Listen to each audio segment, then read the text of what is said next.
Sanchez starts ruined in the House of Horrors out west. Was it a successful road trip? We'll talk about that next here on the PHLY Phillies podcast.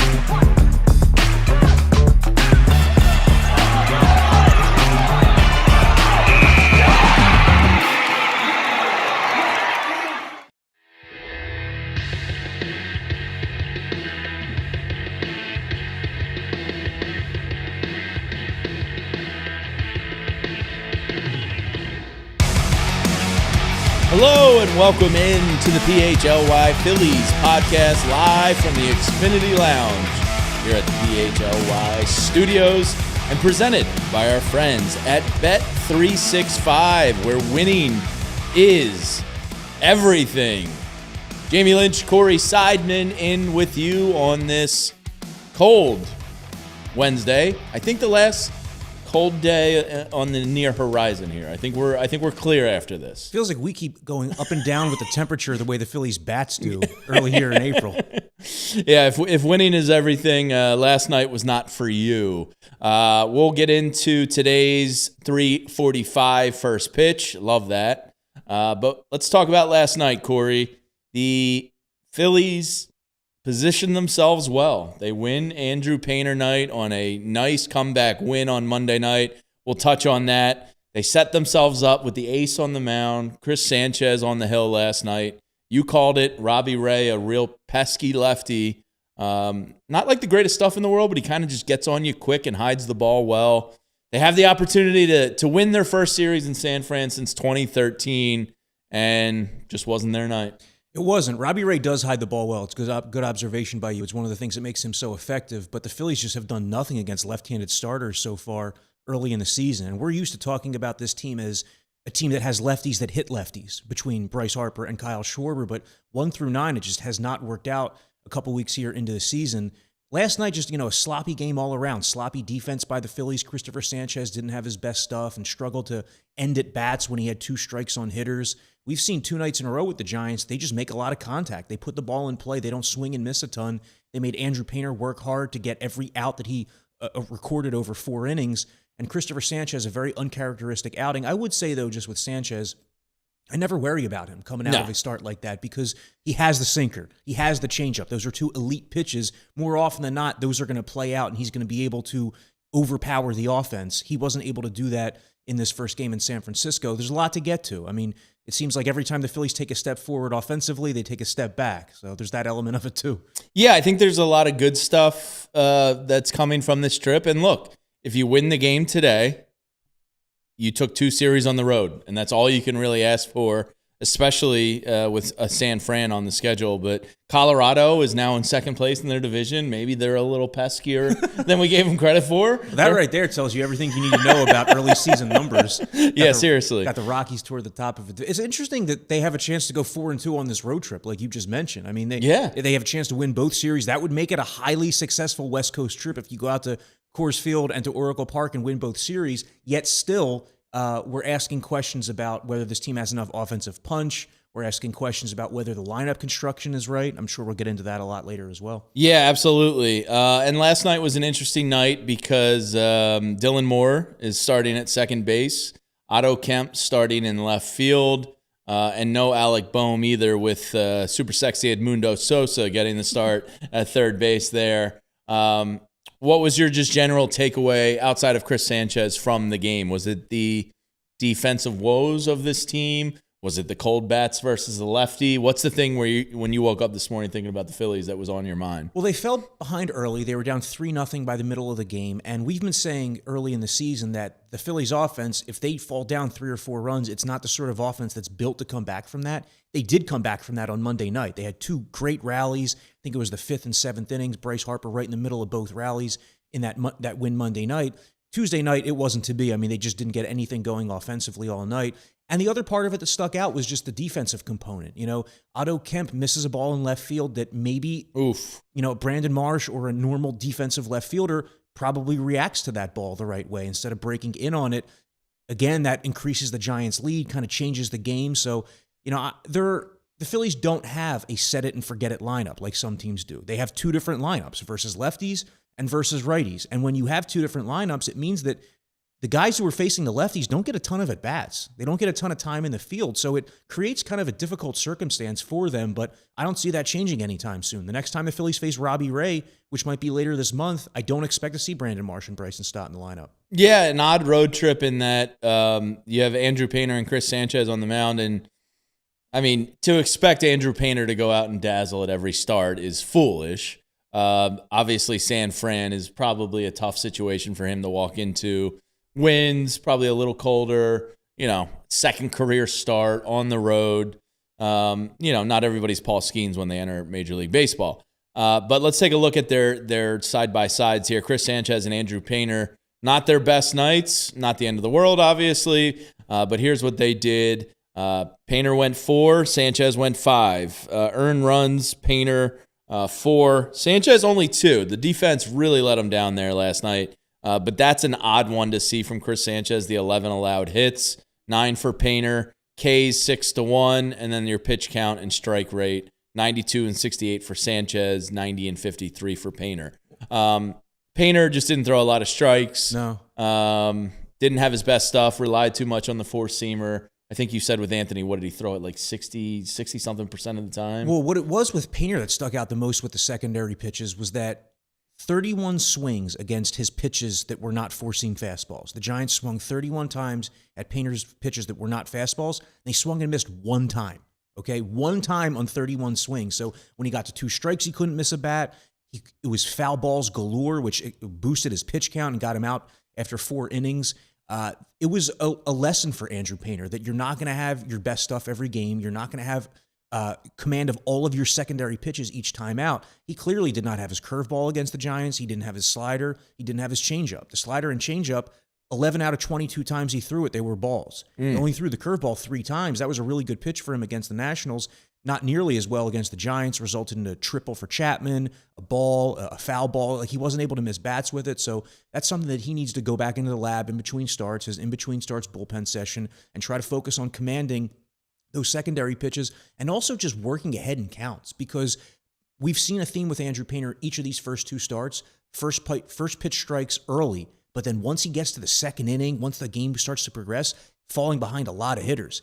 And the other part of Painter's outing on Monday night was a lot of these misses were non-competitive. They were clearly balls right out of the hand where the Giants, there was no even thought for them to swing. I'm talking about like fastballs yanked way outside and high, or breaking balls that were below the zone. So, I don't know if it was a matter of nibbling or if he just didn't have a feel for the baseball, but I don't, having said all of that, I don't look at that and think, oh, what a concern with Andrew Painter. I just see it as his second start, his first start on the road facing a veteran lineup. Yeah. I'm not concerned at all about the second start. I thought, the sweeper or what is he, a slurp? He has a slider and a sweeper. Yeah. They're 2 different pitches. Yeah. Yeah. The sweeper, I think, in the second inning was moving. I thought the fastball early looked like okay, and then it got worse as time went on. So I think there was some encouraging stuff. Got out. He battled. He got out of a couple jams there. And speaking of jams last night, some of those were self-inflicted wounds for Mr. Sanchez on the mound. Otto Kemp, defensively, that's a ball clearly Brandon Marsh gets to in left field. But it happened a couple times last night. Justin Crawford, again, a rookie in a weird ballpark, to be expected. That's a learning curve lump you just accept. Looked like he was a little intimidated by the wall there. I don't know if he felt like it was coming up on him quicker. He kind of lost that one. And then Trea Turner with 2 just brutally botched plays last night. The one, it just can't happen. With Otto Kemp, that scene in Moneyball where the actor who's playing Ron Washington says that first base is incredibly difficult to play despite the perception. I feel like it's the same thing with left field, that there's this perception, you can just throw a guy out in left field. Because we saw Reese and Schwarber out there. Two great examples, right? 2 great examples of how, no, it's not actually going to work as well as you think it might. Otto Kemp is an inexperienced left fielder. He played the position throughout spring training. The Phillies tried to get him a ton of reps there. He played some there last summer, but it's not a position that he's played before. He's a corner infielder by trade. He can play some second base as well. But last night, that was an example where an instinctive left fielder knows to break back on that, probably makes the play. His quote after the game was like, yeah, I wish I had just ran to the spot of the ball rather than try to track it. It's like, yeah, that's the goal. Well, what you always hear from the time you're a little leaguer growing up. First step is back. First step is back, but also that the hardest ball to read if you're an outfielder is the one directly over your head. And that ball was directly over Otto Kemp's head, so he kind of froze. He made the wrong move, and that can be extremely costly. Like outfield defense, when you miss a ball in the outfield, it's not one base, it's multiple bases, and it usually involves run scoring. Now, I don't know if the Phillies win that game last night. Even if Otto Kemp makes that play, they probably don't. No, probably not. It doesn't wake the backs up. But the combination of not getting a ton of reps offensively and not getting a ton of reps defensively is going to make this a challenge for Otto Kemp. Like we talked early in the year about how platoons, and I mentioned that like when people look at platoons from a 30,000-foot view, they think that the best case scenario is going to play out because Brandon Marsh hits righties and Otto Kemp has historically hit lefties. But there's a lot of other factors that go into it and can affect guys on a daily basis. Rob Thompson is not going to pull the plug on this Otto Kemp situation right away. He's still going to get his reps against left-handed pitching, but do you think to the point we talked about yesterday where it was like, all right, Robbie Ray's a respected lefty veteran pitcher. Like that's not a situation you want Brandon Marsh in. But those middling lefties, do you think Rob Thompson and how you know them in their analytics department kind of look at it now like, okay, maybe Otto Kemp's defense does encourage us to play Brandon Marsh more against those middling lefties?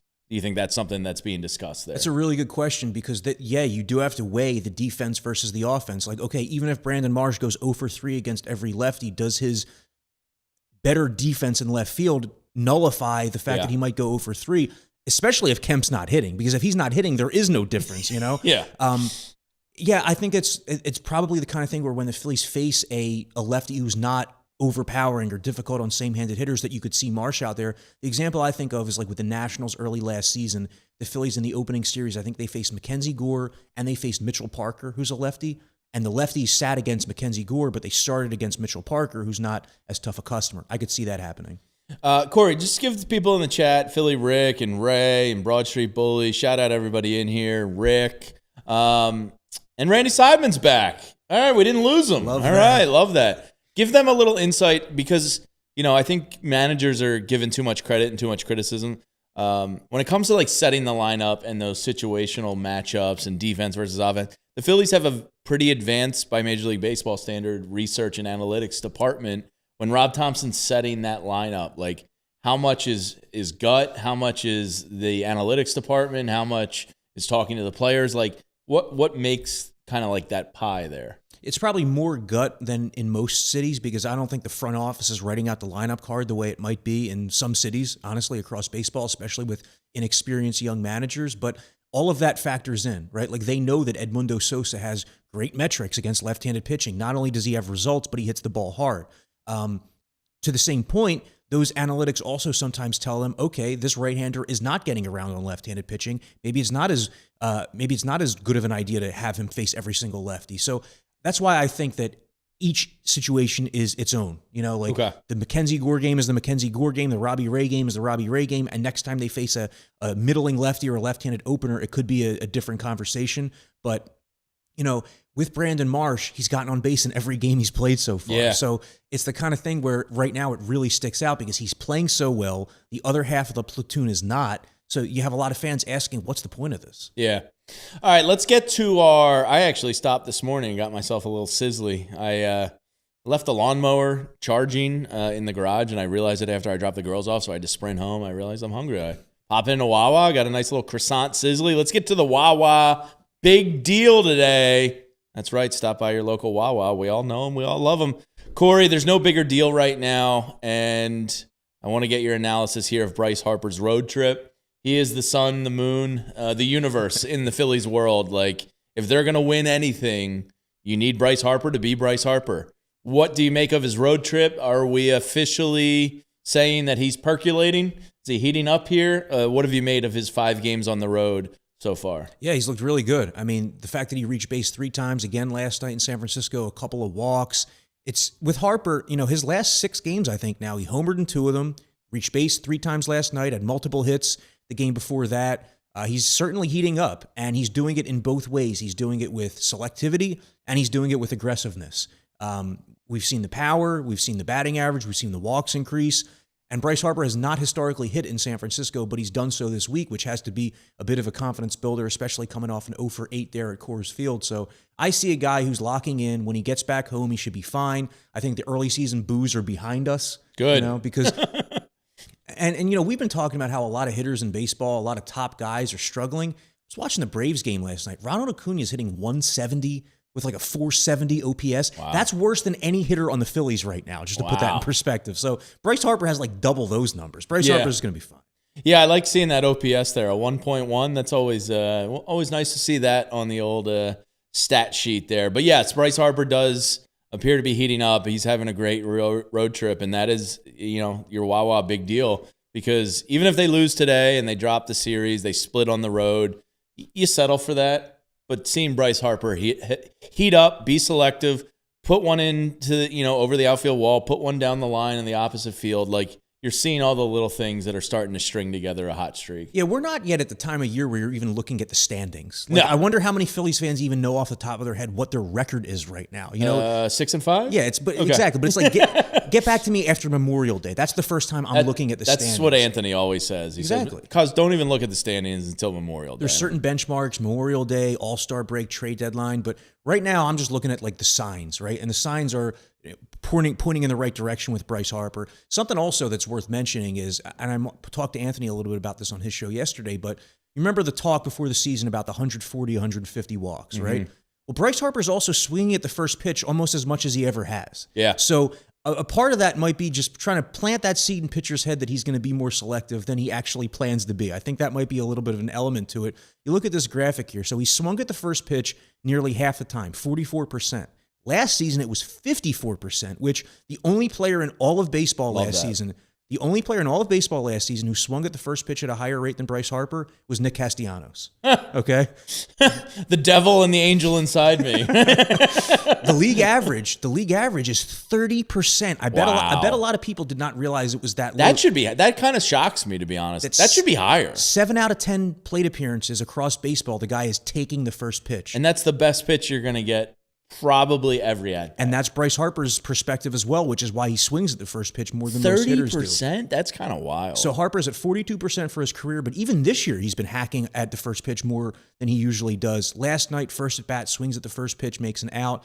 The rest of the night, he doesn't do so. A couple selective plate appearances, takes his walks. So I see a guy who's doing it from both ways. He's willing to be aggressive early in the count, which is what you want, but he's also willing to take his walks. He was, patient last night in situations that called for patience. Yeah, I actually wrote, because I was kind of in our run of show here, I was jotting down notes as I saw them. In the 4th inning, I wrote down this for the Harper at bat. He started out the at bat swinging at a first pitch, got into a pitcher's count. I think it was 1-2, if not 2-2.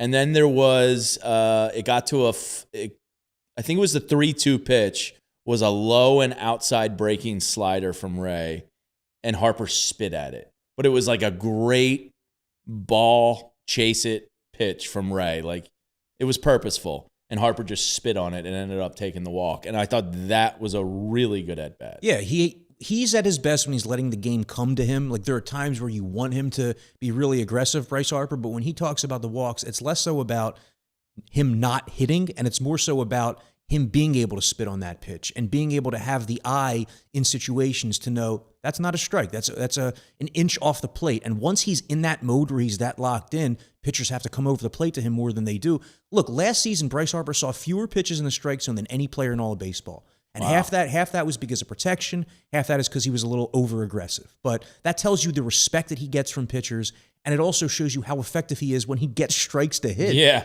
Patio Furniture wants to know, Corey, if you happen to know the average swinging at first pitch offhand. It's all right if you don't. Oh, like the league average, like batting average? He says, what's his average swinging at the first pitch? Oh, I don't know that off the top of my head, but I will say that you would be surprised at how high the league average batting average is when swinging at the first pitch. It's like 375 or something like that, which again speaks to how the first pitch is usually like a get-me-over breaking ball Yeah. or a fastball that catches too much plate. I retired the first pitch swinging argument back in my sports radio days with Jimmy Rollins. I used to love when Jimmy did it. I will never pick on a great – look, if you're Nick Castellanos swinging at first pitch, maybe I have a problem with it. If you're a two-time MVP, Bryce Harper with one of the highest career OPSs in postseason history, you can go ahead and swing. If you're Jimmy Rollins, go ahead and swing. I trust you. All right, on the other side, we're going to continue talking about some of the observations last night, including the good news with JT Realmuto's X-ray, and maybe there is sprinkles of improved defense on this team scattered throughout a lot of the errors. We'll talk about all that on the other side after a word from some of our friends. Bet365, where winning is everything, and they know that winning money is great, but winning with their money is even better. And there's never been a better time to do that than right now with their Bet $10, Get $365 promo available now to all new users with Bet365. All you have to do is sign up, make a $10 bet, and win or lose, you'll be given $365 in bonus bets because it never hurts to have a little cheese or bread or onions. At Bet365, where winning is everything. Download the app today and use code PHLY365 at sign up. Gambling problem? Call 1-800-GAMBLER. Please gamble responsibly. Must be present in PA. $10 minimum deposit required. Bonus bet wager excluded from returns. New customers only. 21 plus only. Time limits, minimum odds. Terms and conditions apply. In-app only. Void where prohibited. It's March in Philadelphia, and that means one thing for baseball fans. It's an exciting time of the year. And at Elkins Chevrolet, it's the time for real deals. 3 brothers, 1 promise, treat you like family, and give you a deal that makes sense. Trucks, they've got them. SUVs, of course they got those too. Payments that keep you in the game, absolutely. It's Chevy Truck Month, and the refunds are a big hit. And it's a great time for Phillies fans to check out the new Chevy trucks at Elkins. Get up to $7,360 in bonus cash on a new Silverado 1500. Contact Elkins Chevrolet today or see if you qualify for additional offers. If you're thinking about making a move, make it to Elkins Chevrolet on Route 73 in Marlton. Elkins Chevrolet, real brothers, real deals, and a whole lot of honking good service. Phillies fans, remember, together, let's drive. Code PHLY. Into the PHLY Phillies podcast here live from the Xfinity Lounge. Jamie Lynch, Corey Seidman. And Corey, a little bit of a scary situation last night. JT takes a tipped foul ball right off the inside of the foot. And Tom McCarthy right away was just like, ooh, that got JT. And then you see him kind of starting to walk it off. They come out and check him out. Decided to go get x-rays right away. Rafael Marchand comes in. I thought he stepped in really nicely and had a good kind of tough situation to come in cold off the bench like that. But I thought Marchand did well. But good news is no structural breaks in JT's foot. He's going to have the day off today. Marchand's going to close out the road trip. I expect we'll see him probably back home because he's one of the toughest players in baseball. Yeah, you hope so. I mean, this will give him a couple full days off since the Phillies are off on Thursday. JT Realmuto gets hit on the inside of the foot. It's like one of the only areas for a catcher that is not protected. And of course, that's where it hits for JT Realmuto. He plays through so much pain that for him to come out of a game, you know it had to be something that was not worth playing through. And honestly, why risk it getting any worse last night, especially in a game that you probably weren't going to win anyway? Even when JT Realmuto is not hitting, it's a massive loss anytime he comes out of the game because he does so much else for you defensively, throwing runners out, calling a game. We've talked about the ABS impact he's made early on, the way he's able to steal some strikes. The difference between JT and his backups is still almost wider than any in all of baseball. Maybe in Seattle, the difference between Cal Raleigh and his backup is a little wider than JT. Yeah. But it's still, I mean, anytime they lose him for more than a day or two, it stinks for the Phillies. And he's also kind of coming around a little bit offensively. He had a couple good days on this road trip, so great sign to see that the x-rays were negative on JT. Might only be a couple days out of the lineup, but this is a guy who just deals with so much off the fingertips, off the mask, balls that he takes off the ground that, bounce up and ricochet and hit him in the body, the lower body. So scary sight, but he was good to go. Yeah, and I thought Marchand made a really nice play. and this segues us into Adolis Garcia. Adolis Garcia immediately bails Justin Crawford out. I think it was the third inning. Crawford misplays that ball. Runner gets on second, and Matt Chapman comes up. And first pitch, we were talking about first pitch. Matt Chapman, first pitch, pokes one into right center field. A play Nick Castellanos doesn't even come close to making last year because, one, the arm isn't there, but two, he's probably not on the ball quick enough to get in position to throw the guy out. Adolis Garcia comes up firing an 89.3 mile an hour hose from right field, perfectly thrown. Marsh catches it, gets the tag out, kind of bails Justin Crawford out there. But it was I believe Todd Zalecki had this last night. The 89.3 mile an hour cannon from Adolis was the fastest Phillies outfield assist since Bryce Harper in 2022. Wow, back when Bryce Harper was playing the outfield. How about that? There's a few things in baseball I love more than watching an outfielder charge a ball and make a crow hop and make a strong throw, especially if it's to the plate. Adolis Garcia, I think it was 2023, won a Gold Glove, okay? And he had 11 outfield assists that season. The next 2 years, he only had 11 outfield assists combined. And a lot of times you see that throughout a player's career, that once the league realizes it's not worth running on a guy, they stop testing him as much. Now you have Adolis Garcia shifting to the National League where that scouting report is not as plentiful. I think eventually teams will realize that. But we have seen early on through these first 2 weeks all of his tools, Adolis Garcia. We've seen the raw power, 2 opposite field home runs, 1 at CBP, 1 at Coors Field. We've seen his speed in the outfield when he ran down that ball, running 94 feet to catch a ball in Andrew Painter's first start, that if it drops in, the entire game changes. We've seen the throw at Oracle Park to nail a runner at the plate. And we've seen Adolis Garcia take some walks. So all around, there's nothing to be disappointed about what this guy's done for you so far. Yeah, I mean, he's been an upgrade already. Now, another interesting wrinkle last night, and it was because Dylan Moore's in the game and Edmundo's in the game and Otto Kemp's in the game. But Adolis Garcia does bat fourth last night. Now, that's Bohm's spot. Bohm has been struggling to start the year offensively like a lot of Phillies have. A little bit of a pressure test for old Adolis here from the managers. See what you got. Get up there. But offensively, it's been a really good start to the year for Adolis. It might have been a little test of what he looks like in the cleanup spot, Adolis Garcia, because Bohm missed Tuesday's game with groin soreness. Doesn't seem like it's the kind of injury that's going to keep him out of the lineup. Amongst us hasn't, you know? Amen. Ethan had to be out last week with groin soreness. I don't know if Bohm's going to miss a lot of time here, but if Garcia takes to this role, if he's there for a couple of days and he performs, it might become his. It might be the kind of thing where, like, it's easier to make this change this way, where Bohm's out of the lineup for a day or two, than to just make the shift. Bohm did have multiple hits in Monday's win. It was like the first time he came through this season with runners in scoring position other than the 3-run homer on opening day. But yeah, I don't think it's going to be Adolis Garcia in the 6 hole all season long. I'm also not convinced that he's the right answer in the cleanup spot, Garcia. Yeah, no. You might see Garcia go in the cleanup spot and go 2 for 24 with 10 strikeouts. Yeah, that wouldn't that's be always great. A possibility as well. But so far, we've just seen like boring consistency from Adolis Garcia, and that's fine. That's what you want. That's a win for Adolis and what he's done the last 2 years. So maybe a soft launch last night. We'll see. Do you assume Bohm is back in the lineup on Friday when they return? We'll see. I would expect it if it's not a serious injury that he would be back at third base. Although, this could also just be an element of Thursday being an off day, give guys a couple days off their feet the way they're going to do with JT. But again, though, like even if Alec Bohm is struggling offensively, you don't want to lose that guy for any length of time because then it shortens the lineup. I know that he's not gotten off to the start that everybody wants, but he is a pretty important piece of this team. You need him to be good. Yeah. All right, Corey, let's get to the Ace Hardware temperature check because the Phillies bullpen has been pretty good, and maybe they're heating up even more. With Ace Hardware Home Services, bring the trusted pros from the store you love right to your front door.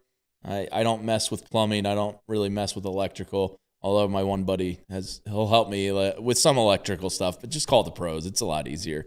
All right, Orion Kerkering comes off the IL last night in San Fran, and immediately, the baseball gods said, "You want to get over that fear from last year, son?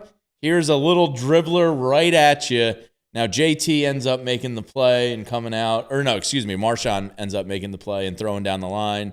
A moment of fear, I'm sure, hit Orion between the ears. Well, If ever there was an example of the phrase that the baseball will find you, it was Orion Kerkering's season debut, because he's coming off a postseason which ended with him throwing to the wrong base, throwing errantly, and it ending the Phillies season. And then literally the first batter that he faces hits a dribbler in front of the plate that the pitcher may have fielded, but Kerkering deferred to Marchand. Probably was the catcher's ball because the catcher has momentum there. That's the key thing, though, that I'll be watching with Orion Kerkering is his comfort fielding his position, because there shouldn't be any, lack of confidence throwing strikes or actually being a pitcher. But how does he do on pickoff moves? How does he do making decisions whether to throw to second base on a double play attempt? The old Chuck Knobloch. Yeah, there's a lot of guys who have the yips over years. Markel Fultz. Yeah, Rick Ankiel. When Rick Ankiel started struggling with location, it affected everything else. But I'm not expecting that out of Orion Kerkering. Just saying that it's something to keep an eye on. It's baseball. Baseball is stressful and hard and weird. And I think Orion handled the offseason great. Right after the game, he's there facing the media, answering the questions. This offseason, he's basically I'm never going to escape that play. It's going to be with me forever. And that's what you have to do. You just kind of have to own it and get over it and convince yourself it's never going to happen again and go about being the pitcher that got you to the major league level. But his addition to the bullpen, Corey, this bullpen is nasty. I don't expect Brad Keller to be what we saw the last outing. Was that the last time we saw him? He pitched in Colorado, and he had a bounce back performance where he put a guy on second base quickly, but then got out of it. So, when you look at this bullpen now, with what you're getting from Meza and what's his name, your boy Zach Pop came in last night and did pretty well. But you have Johan Duran at the back end, one of the best closers in baseball. Looks filthy to start the year. Brad Keller had the not so great debut at Citizens Bank Park, but has bounced back since. Meza has been near perfect so far. He has been perfect through 6 innings of baseball. And Alvarado, the ERA looks high, but that was one game. He's been effective all the other times. Tanner Banks has looked really good. It looks like Jonathan Bolin, a guy they traded for. Now, the numbers aren't great, but some of the pitches have looked fairly filthy. Like maybe Caleb Cotham can work some of his magic with him. This is shaping up to be an extreme strength for the Phillies this year. Yeah, so a couple observations. One, it goes a long way when you have a guy like Tim Meza who is able to come in and give you zeros the way he has. A couple of those outings have been longer than an inning as well. And Tim Meza is a veteran lefty who a lot of us didn't even have on our initial opening day roster projection, but he pitched well enough in camp, and he has been a key member of this bullpen so far. It allowed the Phillies to option Kyle Backus to AAA when Orion Kerkering was activated. Another part of this, though, that's not the greatest news for the Phillies is that they're either right now losing a game or having to use Duran. Yeah. There's no in between. The only time they've won a game without using Duran was when they scored all those runs in the first inning at Coors Field. Every other game they've had to turn to their closer because it's been a close lead that they've had late. So you don't want to have that guy coming in 5 of every 9 games. Or, 6 of every 11 games. You'd rather have him max out at 70 appearances, not be on pace for 85. But this is a strength of the Phillies team. The fact that you can go Alvarado in the 7th, Keller in the 8th, Duran in the 9th when you have a lead, when it's 3-1, those are 3 guys who are eminently capable of giving you 9 straight outs. Do you consider Tanner Banks, because, look, he's another guy that they traded for, brought in, targeted, liked his profile, whatever. He's gotten a lot better here. Is he close to a high-leverage lefty for you? Yeah, he sure is. If Tanner Banks was on 20 other teams, he would be their best left-handed reliever. It's just that with the Phillies, they have Jose Alvarado, and they also have Tim Meza, who's coming on lately as well. But you will see Tanner Banks in some 7th innings, maybe some 8th innings on days where Alvarado's down because he's not going to be available every single day. And that's the important part of building this depth that the Phillies have built in the bullpen. Is this is going to be a pitching-based team. And we think about 2020, for example. I don't know if you can remember that Phillies season off the top of your head, but they had feels bad. They had a pretty good team that year. It was the 60-game season, but they had a horrible bullpen. That was the Heath Hembry, Brandon Workman. Was that the JT eye roll with Jared Hughes? Yeah, Jared Hughes. It was that era of Phillies baseball where they had a lot of talent in the lineup and they had talent in the rotation, but they didn't have a bullpen to protect leads. A leaky bullpen can ruin a great roster. Yeah.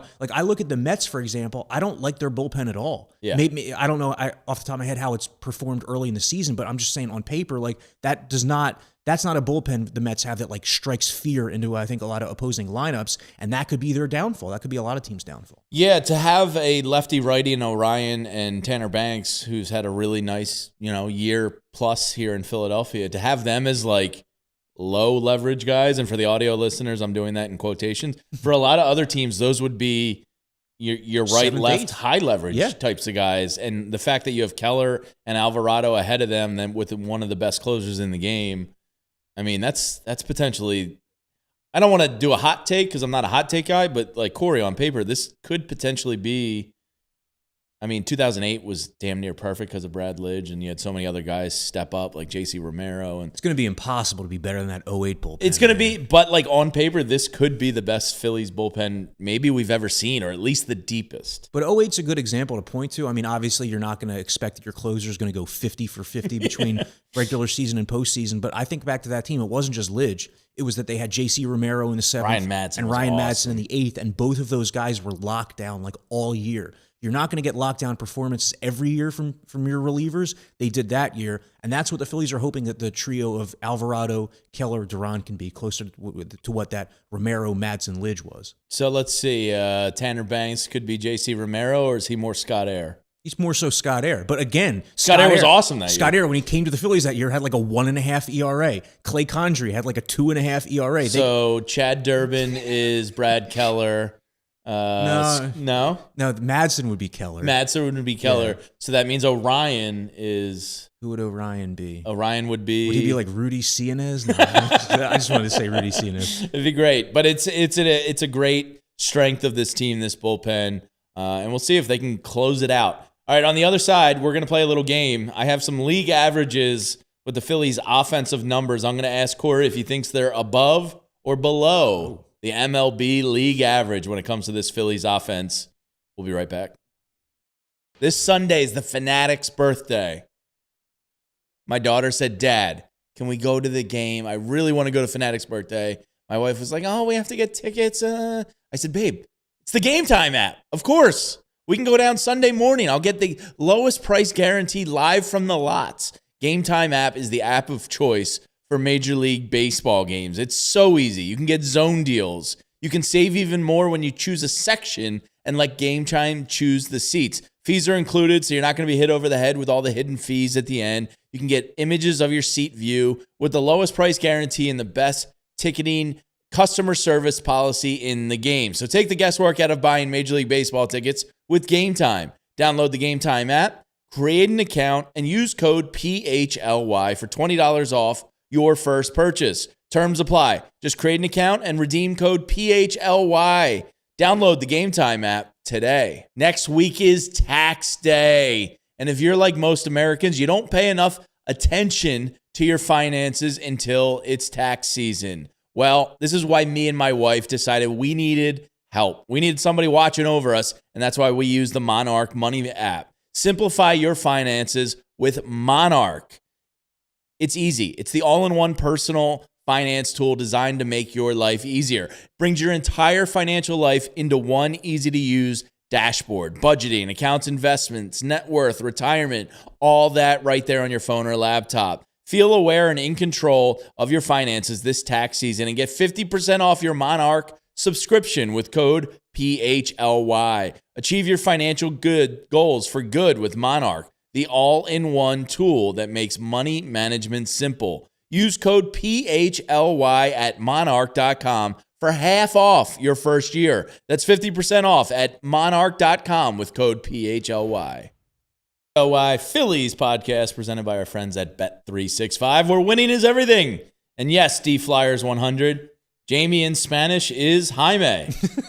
That is correct. Thank you. Let's get a little thumbs up in the chat there for all the Jaimes out there. Corey in Spanish is... My Spanish name in college was Grisostomo. Grisostomo, but I don't think that means Corey. But my Spanish professor loves calling me that. That's funny. Ethan, what's Ethan in Spanish? What do we got? You don't know? Etan? Yeah, you might be Eitan Thomas. Ethan's a big hoop head, so I thought he'd appreciate that one. Okay. No direct translation. How sad. Well, we got to make one up by the end of the season. Yeah, we'll give you a Spanish nickname in no time. We'll ask Edmundo and Adolis, the new bromance of the team, what they would call Ethan. All right, we have a super chat from my man, West Virginia, Rick, who is perhaps maybe one of the sickest Philly fans I know in the head. Our Discord channel here, when you're a diehard at PHLY, is great because it's kind of like a safe space. It's not social media like vileness at all times. We just get to openly chat about the team. And the Phillies game day one, Rick is the sickest of the sick. He wants to know, does Schwarber look lost so far, Corey? What are your early season impressions of Kyle Schwarber? Last year, every series, every week, Kyle Schwarber was like a superhero for this team. It seemed like there wasn't like 5 days that went by where he didn't homer, or he didn't make his presence felt, or change the complexion of a game or series. And this year he's off to a slower start. But I will point out that over Kyle Schwarber's tenure as a Philly, these were his batting averages in the month of April. 169, 204, 202, 245, and then this year 179. So last season, way higher. But the 3 seasons prior, right around 200, and we all know what Kyle Schwarber ended up with those seasons. What's the month where he goes like insane? Is it June or May? It's June. June. It's June Schwarber. It certainly is June. Last year he didn't have as big a June as he's had in the past, but he stretched it out more evenly across the year, which you would like. You'd like it more consistent over the course of 6 months. But again, as with Bryce Harper, zero concern over Kyle Schwarber, zero concern over a guy like Cristopher Sánchez. With Sánchez, I say it because of the sinker and changeup. With Harper, I say it because of the track record, the selectivity, the power. And with Schwarber, just because we see that he has as much raw power as anybody in all of baseball. There is no pitcher, there is no ballpark that he can't go out of. There's no ballpark he can't go out of 4 times, as we've seen. So I'm not too worried about Kyle Schwarber. If there's a guy to be scuffling early, you'd probably want it to be a guy you have that much confidence in. Yeah, and this will lead us into the offensive kind of averages of the league and where the Phillies are at. I just want to get to a couple comments here. D Flyers says, Corey, I'm interested in your impression of great closers in non-save situations because Duran came in with the ghost runner on in the one game, and just I always feel like a great closer is so thrown off by non-save situations that I hate it.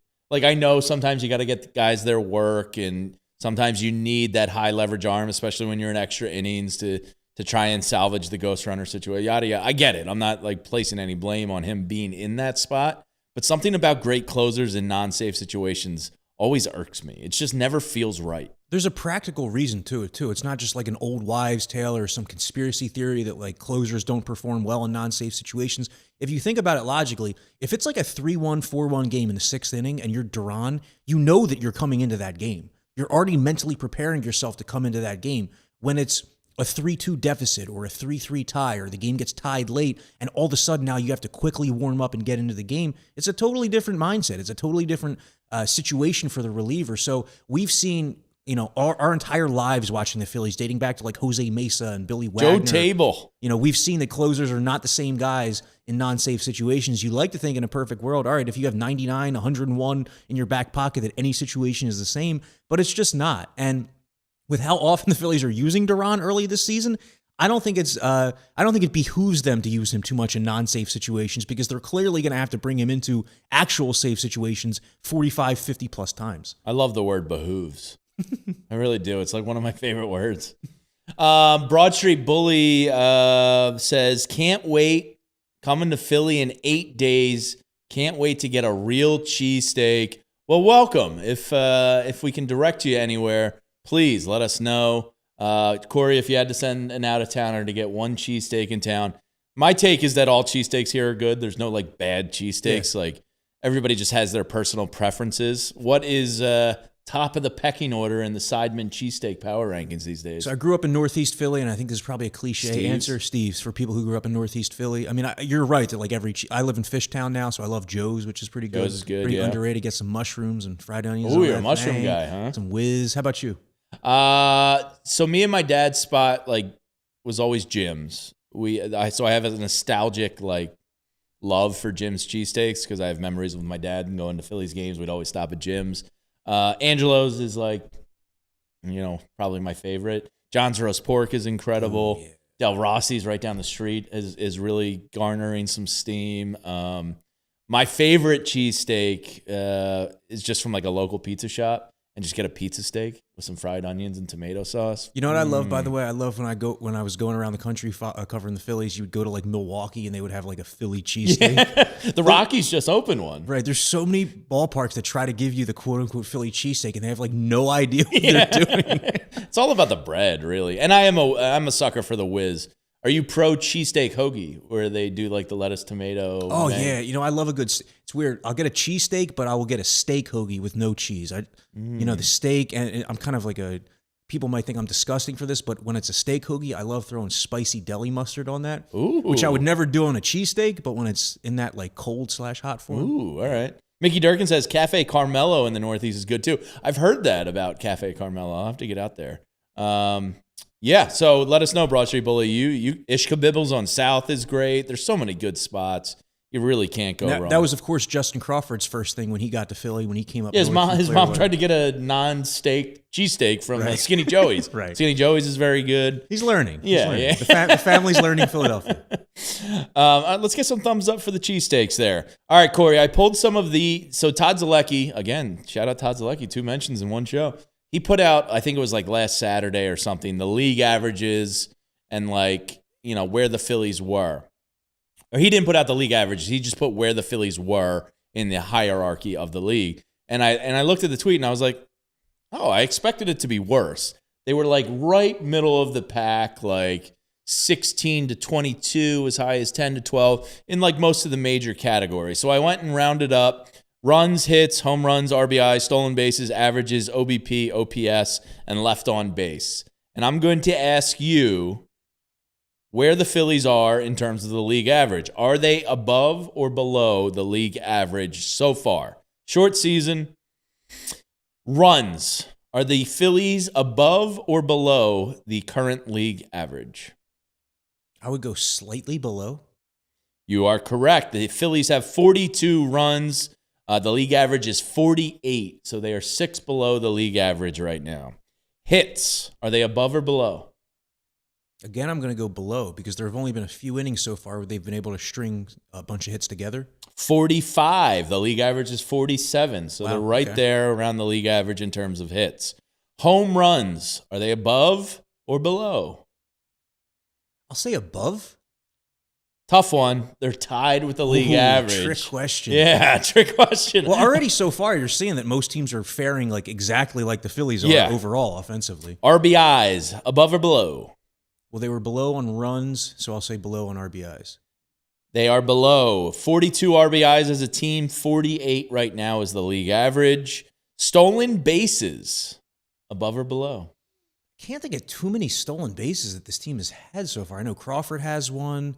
Does Trea have any yet? I think he has one. So I'm going to say below. They have 6, which is below the league average of 8. Average, team batting average, are they above or below? The league batting average in baseball is so low. It's really these days. bad right now. now. What is it, like 235 or something? 234. Is it? Great job by you. Wow, I was just guessing. So the league average is 234. I'll say the Phillies are above. They're below. They're batting 227. Wow. On base percentage, above or below the league average? I'll go above. They are below, goodness. just slightly. The team OBP, 312. League average right now, 316. OPS, above or below? Well, if the OBP is below and the home runs tied, I'll say below. That is correct. They are a 681 team OPS. The league average is 691. Oof. And then the last one, Corey, men left on base. Are they above or below the league average? Well, I'm going to say above in the sense that they've left more men on base than the league average, right? The Phillies are 4th in the league in men left on base. They have 89 men left on base. League average right now is 78. Now, spin zone, let's run that through the car wash here. Spin zone, I kind of take this as a positive because I don't expect them to stay below the league average in most of these categories because Bryce Harper is just coming around. Kyle Schwarber is off to a very slow start. Trea Turner seems to be heating up a little bit as well. Alec Boehm's been pretty poor. Bryson Stott's been pretty poor. Like, a lot of your key figures are off to slow or bad starts. So I do expect this to get better. I don't think it's going to stay below the league averages in most of the categories. And how many teams are thrilled with their offense right now? I can't think of many. Like the Phillies haven't been a great offense. Like I know Red Sox fans have not been happy with their offense. The Dodgers have been okay, I guess. The Braves, like I mentioned, Acuna is still doing nothing. Bobby Witt Jr. on the Royals has done nothing so far this season. A lot of big names and a lot of big lineups that haven't done much so far.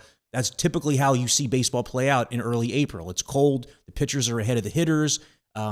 I heard Ruben Amaro Jr. make a really good point a few weeks ago about how guys just don't get enough reps in spring training anymore. That, 2 decades ago, they would play like twice as many games or get twice as many at-bats as they do nowadays. So that's probably an element of it as well. But just going through all those numbers and seeing that the Phillies are below, but they're very close to what the league average is, I would agree that it gives you a sense of optimism because we've probably seen one of the worst 2-week stretches that this offense is going to have based on Schwarber not doing much, Trea Turner being just okay, Bohm not doing much, Harper starting slowly. So I still think this is going to be, when it's all said and done, maybe the 12th best offense in baseball. Yeah, I think they're like in that 10.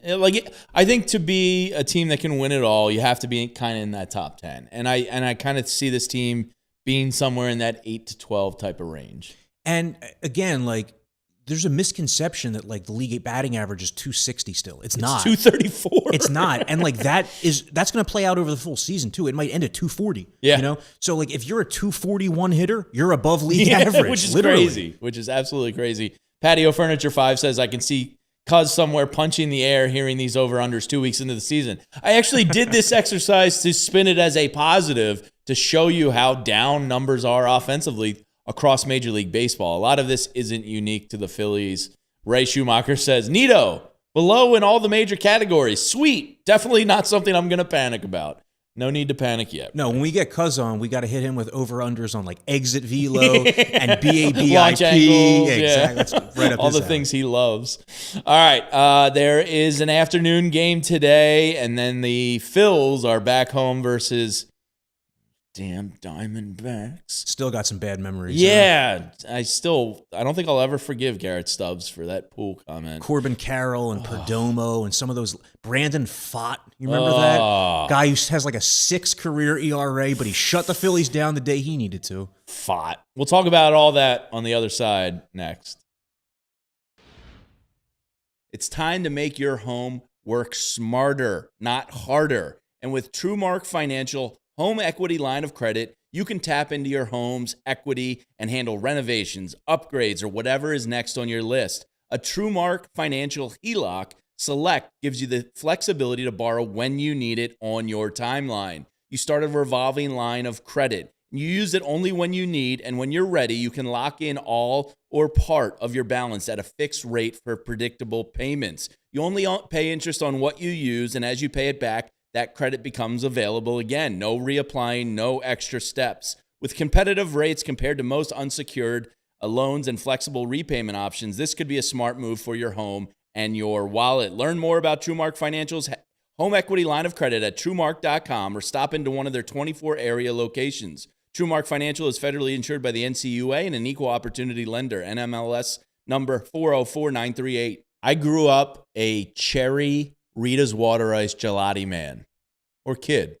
And guess what? I'm still a gelati man these days. And this is awesome news from Rita's, the Gelati Sundae. Why settle for just one flavor when you can layer several of your flavors together with that creamy, rich gelati? Oh, baby, that creamy frozen custard and topping it all off with whatever you're in the mood for. Full customization, mix and match, build your own masterpiece. Experiment.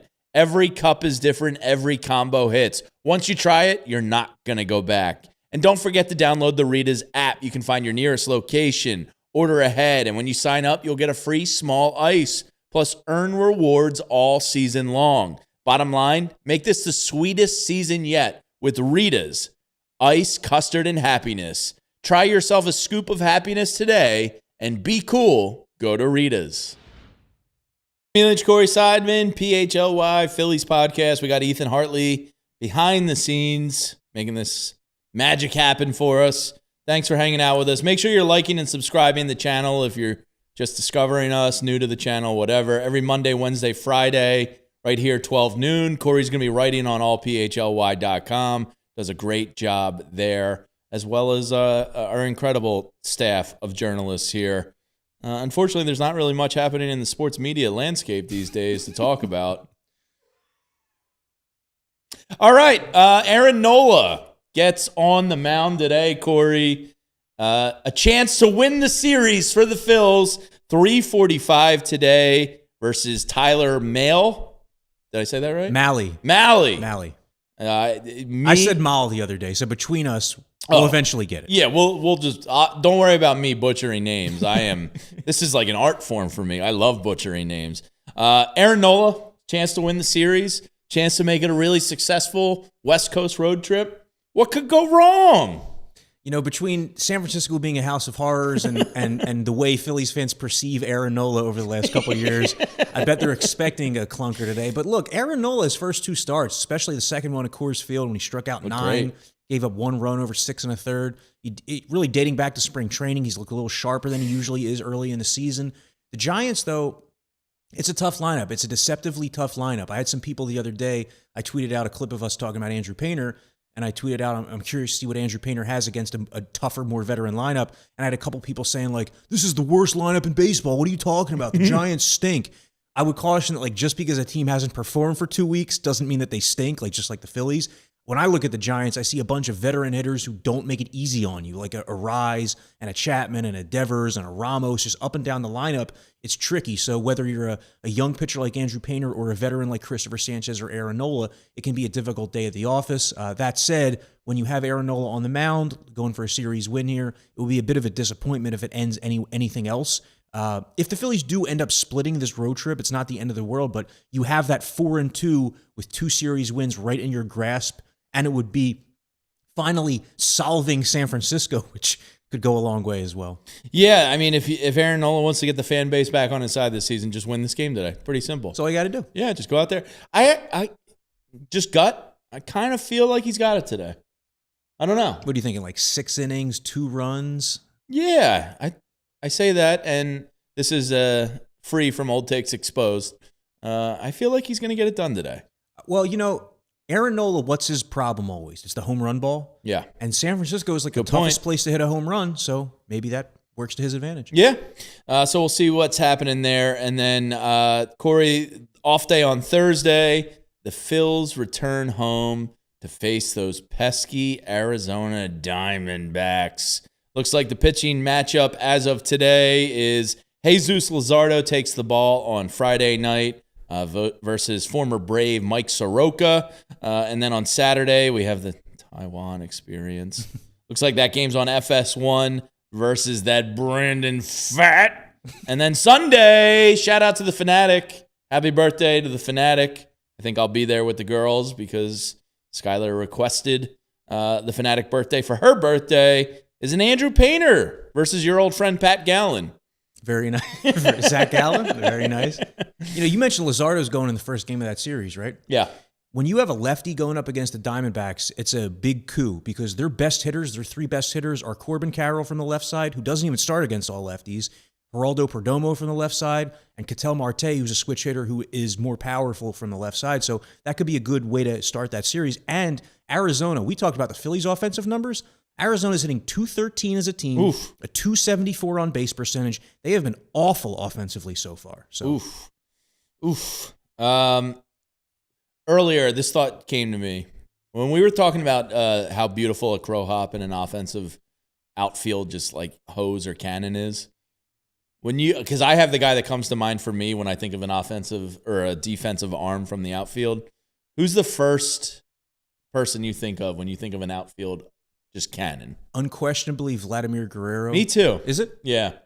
I was a young kid at a Phillies Expos game, and I saw him make like a 300-foot throw from like damn near the warning track to third base, and it was just an awe, you know? It was also, I was the first time as a young kid I ever got to sit really close to the field. We had like seats a couple rows behind the Expos dugout, and what an enormous human being Vladimir Guerrero was. Yeah, Vlad the Impaler was just always, I loved watching that guy play. The other arms that come to mind for me, like if I had to do the top 3, Bo Jackson has probably the greatest throw I've ever seen in my life. I think he's pretty much heels to the wall on the outfield, barely gets a crow hop, and throws it in the air to the catcher and just like gunned a guy down. It was like the best throw I've ever seen. And then the other guy that comes to mind is Ichiro. Ichiro's a good one. I would say Jeff Francoeur, too. Yeah, especially Frenchie had a hose. Especially early in his career, man, he was like, you did not want to test him. Yeah. Ethan, are we safe to send this to overtime before we get to the final word here?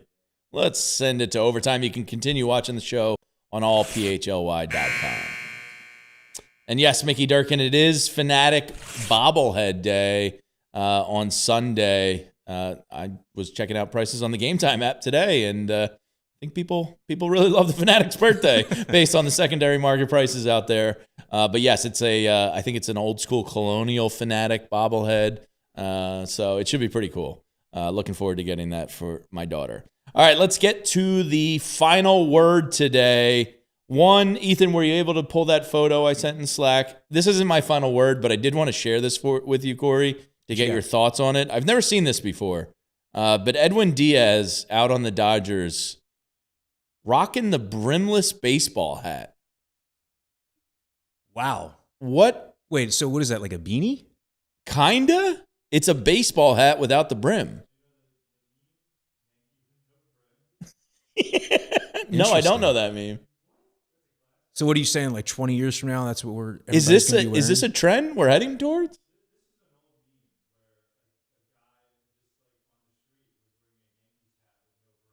Oh, I'm going to have to pull that up. Look, I know I'm washed.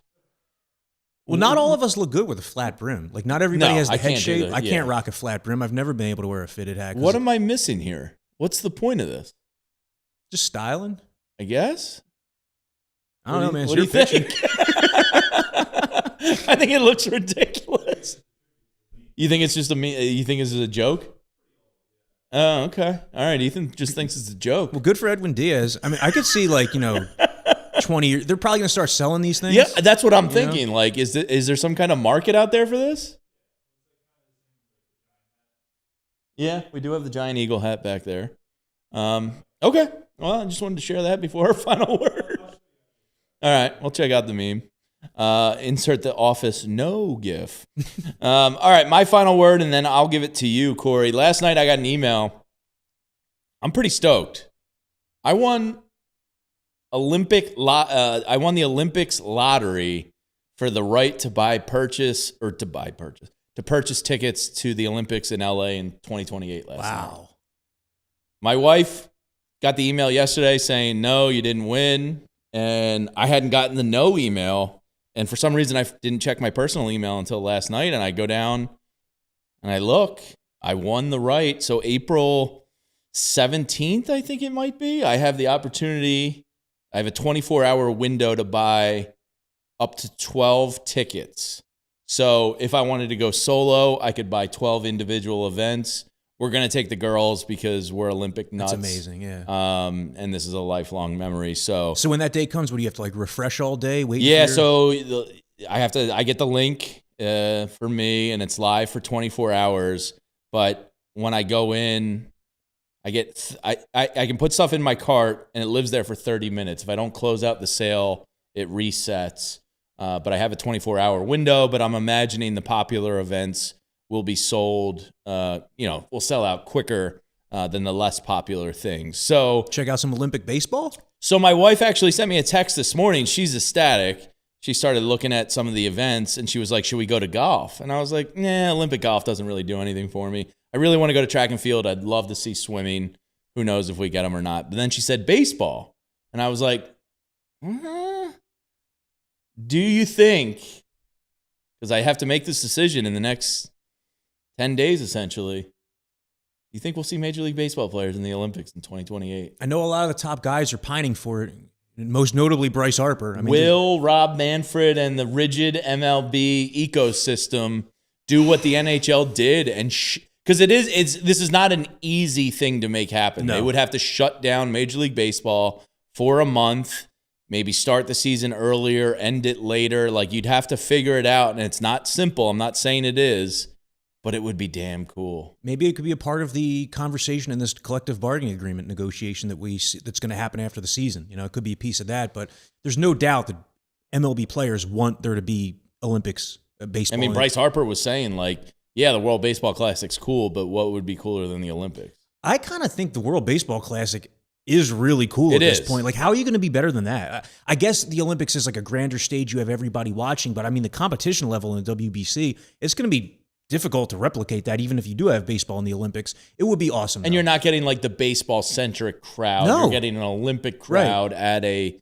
So you're not going to have the passion in the, the sound machines. And maybe when you think back to what the World Baseball Classic was 15 years ago, there was like a little more that could be desired. But like what it is now, I see nothing wrong with it. To me, that's the Olympics of baseball. But it would be very cool if they could eventually get it back in the actual Olympics. So what do you think? What would be your top three? Like, so I don't know exactly. Patio Furniture was saying, like, what does this get? So we get 12 tickets, the opportunity to buy 12 tickets. To all the events. So there's 4 of us going. We're going to take my 2 girls and my wife. So that means we're going to be able to go to 3 events. I don't know what those events are going to be. It could be lacrosse. It could be golf. It could be, skeet shoot. Like, I don't know. But anything's going to be fun, though. Yeah. You're seeing the best in the world. Is there anything you don't want to go to? Golf doesn't really do a whole lot for me. It doesn't feel... I love golf, but that does not feel like an Olympic event. I guess it would be cool to go to, like, LA Country Club and see, like, that. I mean, basketball would be amazing. Yeah. But I love track and field and swimming. Go check out VJ Edgecombe on the 2020. Or no, would he be on the U.S. team? No, he might be on. Did the Bohemians have a team? Yeah. Never mind. Yeah. That's what I don't know if they have an Olympic qualifying team or not. They might. But I don't know. It's going to be... We're pretty pumped. That's awesome. This is a once in a lifetime thing. I can't believe I won the lottery. So looking forward to it. Start blocking out days 4 years in advance. Yeah, and I texted my cousin who lives in Manhattan Beach, sizable house, and I was like, "Hey, you need some housemates in 2028?" And he's like, "Yeah, we'd be happy to host you." So we got free lodging. So it looks like I'm going to the Olympics in 28. My final word, it's going to deal with the Angels again. The second straight show we're talking about the Angels, but there was a crazy situation Tuesday night where Jorge Soler charged the mound against Reynaldo Lopez, the Brave starter. And Reynaldo Lopez, I don't know if he was trying to throw a baseball at his head, but he threw a punch with the ball in his hand. I'm wondering if Reynaldo Lopez is going to be suspended for like 15 games because with starting pitchers, the games tie into the starts. So if it's like 2 starts, 3 starts, that could be a double-digit suspension. I'm bringing this up because if you're a Phillies fan who's unhappy about how the first couple weeks of the season have gone for them, imagine being a Braves fan right now, okay? The Braves, you want to talk about running it back. They did nothing this offseason. They brought in Robert Suarez as a setup man, right? They didn't add to the offense. They didn't add to the rotation, and they needed to add to the rotation. Down Strider, down Schwellenbach, down Hurston Waldrep. Now you might be losing Reynaldo Lopez for a couple starts. And even after the Braves had Jurickson Profar suspended, they didn't go out and spend any more money, even after they got like $15 million of savings. So there's a lot of negativity about what like the Phillies did or didn't do this offseason, but the Braves are another team that is right on the brink of contention, and they did even less. So. Yeah. We love to see the Braves struggle, don't we, folks? The Braves ruined my childhood. The 90s, it was just unfair. And the Phillies were hardly ever competitive. The Mets were unserious. The Braves just dominated my childhood. And still unbelievable to think that team won one World Series. That pitching staff. You know who I hated the most was Steve Avery. He had that lightning bolt shaved into the side of his... Oh, I hated him. But Greg Maddux and John Smoltz and Tom Glavine. And I love David Justice for some reason. I just loved his lefty swing, and screw the Braves. And look, even like this era, the Braves have had so many star players. Cunha, Freeman, Olsen, Riley, and just like so many guys that have come through there. Chris Sale. It's like they always add, but this last 2-3 year period, it's been great for the Phillies that it just hasn't worked for the Braves. Yeah. 2023, their entire lineup had a career year simultaneously, and it's been all downhill since for them. Yeah, it's a damn shame. Broad Street Bullies also won the Olympic lottery. Congrats. He says surfing, track and surfing, track and field, women's beach volleyball, baseball, and skateboarding is on my list in LA 28. Skateboarding could be cool. I would like to see the surfing actually too. That would be fun. We'll see. Who knows what we're going to get? I'm looking forward to it.